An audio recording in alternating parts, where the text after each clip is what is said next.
Welcome back on Media Dialogues. I'm talking to Prabhjeet Singh, the president of Uber India and in charge of the mobility business for Uber in Bangladesh and Sri Lanka as well. Prabhjeet, you're one of two large players in this country. Between Uber India and Ola, I'm guessing you'll have the market to yourselves largely, even though there are other players. The question is, what is the brand distinction today? Because let me speak to you now as a customer. I use Uber Go and Ola Mini very frequently for my office commutes, okay? And I find that the drivers invariably offer both the services, right? So they have both the apps. So it doesn't matter to me at the end of the day that driver exchange doesn't really give me a brand experience because it could be Ola or Uber. So how does the brand stand out? Why is the brand distinct? What are you relying on to create a brand experience? When it comes to brand, we believe that the brand promise will follow the service promise. The service promise has three pillars: affordability, safety, and reliability. We need to make sure that we are providing and meeting the consumer expectations on all three. And that is what will make the difference in when you open, and you have a choice, and you will have choice of not just one app, but you will have choice of multiple apps. It's a very competitive market. Why you should choose Uber will be if you know that each time when you request the vehicle comes on time. If there's an issue, you are able to resolve it through support. And it is a price which you are comfortable with and which is predictable. Now, we are very much obsessed with getting the core service quality right. The brand promise further amplifies the core service promise. And for us, our brand promise gives us the real edge when we combine the global brand which Uber stands for, which is stands for an inclusive, enabling brand, which really ignites opportunities for millions of drivers and earners and millions of consumers, and combine that with the core ethics and the core ethos of India. So, for example, recently we did a pretty big campaign to promote our three-wheeler and two-wheeler service. It was a campaign which was inspired by real-life stories of consumers. Not consumers necessarily like you and I, but consumers who use this service. They are inspired by stories of, for example, a bride who wanted to find a way to obviously fulfill her professional commitments combined with her personal commitments. So, Prabhjeet, I think that brand comes together in a very unique. So that's the communication of the brand. But the experience of the brand, if the cars at the end of the day are shared between different apps, and if the apps have more or less similar interfaces and technologies, how does it really matter to me whether I'm driving Uber or Ola, and should that not matter to you? At the end of the day, the drivers and the service they are providing is face of Uber. We are the technology which is only empowering them. So there are two ways we are looking to address that. Anuradha, the first thing is we consistently believe that choice which the drivers have is something we absolutely embrace and celebrate.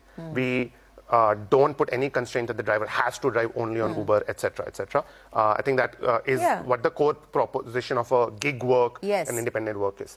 But what we are beginning to see, and this is where I would urge you to each time ask that question to the driver, the same driver, because of the standards which the Uber platform is setting, because it's a community of drivers and riders, we set very explicit standards and expect certain service quality. Often we expect the same driver to behave differently. Make sure that they are following those standards and guidelines. I don't want to comment on other competitors in the market. And that is which plays out in a combination of technology solutions and operations solutions which we are rolling out.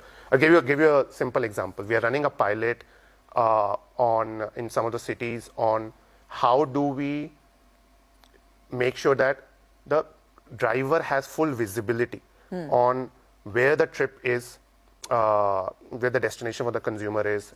We are also working on multiple ways to make sure that the driver gets compensated for long pickups. If our technology is able to make the estimate more accurately, the driver consistently will want to then drive with us. He or she will then want to make sure that when a consumer from Uber comes, the experience is actually far better than on any other platform. The driver also knows that we have his or her back. So the driver knows that if there is a conflict for whatever reason, there is a argument, there will be support channels available to them. So I think combination of these factors. The other thing which we also do with drivers is, for example, invest in their well-being, which, for example, I know you've done gender sensitization and, eye testing and vision, support for drivers. So are you saying, Prabhjeet, that if I book the same car and driver via Uber versus another app, I will get a different experience? We aspire for that, Anuradha. This does not happen all the time, but through the processes of the way we engage with the drivers, we actually spend crazy amount of time listening to drivers. So, for example, we have a driver advisory council. These are 40 drivers across 6 cities who meet us periodically. They look at what is being developed as product solutions, give us feedback, we incorporate. We hold listening sessions.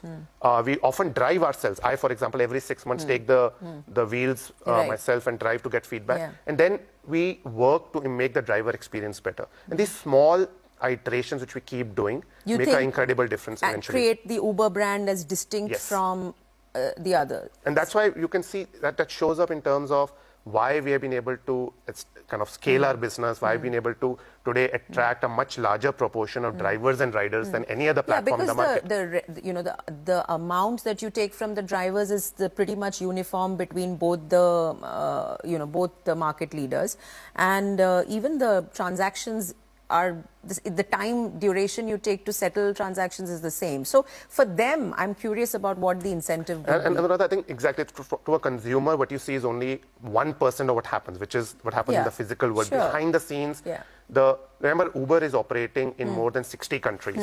We have upwards of 3 million drivers globally, which means we are constantly iterating our products and services. There's an innovation in Latin America, which we have found working great. We quickly bring it to India, the same way we take innovations from India to global markets. And that makes our scale a real strength. We are able to then create different experiences on all these factors across the board. And that's why you can see that also in the pace at which we are growing in the market. We know that in India, you have large teams working that are supporting the tech operations for Uber in many parts of the world. So Uber globally. Give me a sense of what that, how that works. So Anuradha, India is not just an incredibly exciting long-term market for us. It's also a source for innovation where things being piloted in India are being taken globally and in a very large talent hub. We have more than 2,200 employees in India. Majority of them are actually engineers who are building end-to-end tech solutions for the world. There are 13 different programs which are being supported from our Bangalore and Hyderabad tech centers. We are accelerating our hiring in the country for engineers. And they are not just working on micro solutions which are not visible. They actually got full end-to-end responsibility. So for example, high-capacity vehicles we spoke about. The entire tech stack is being built in India. We spoke about WhatsApp to Ride, which is, again, a global first innovation. The entire solution, the user experience, the data science work, the core product design is happening by our tech leadership and tech teams in Bangalore and Hyderabad. So you'll expect that this will lead to a benefit for the India market, of course, but also the power of Indian tech talent, which is just incredible, will become a real source of competitive advantage for us globally. Right. Prabhjeet, I'm going to have to let you go, close this here. I know, there's so much to talk about, gig workers, drivers, employees. I know globally that debate is on, but we'll park that for another time, I think. Thank you very much for coming into our studio here in Mumbai, and I wish you and the entire team at Uber a lot of good luck. Thank you for having me. Thank you. Thank you for watching. Look out for another conversation that looks at business through the top-line lens on Media Dialogues here on CNBC TV18.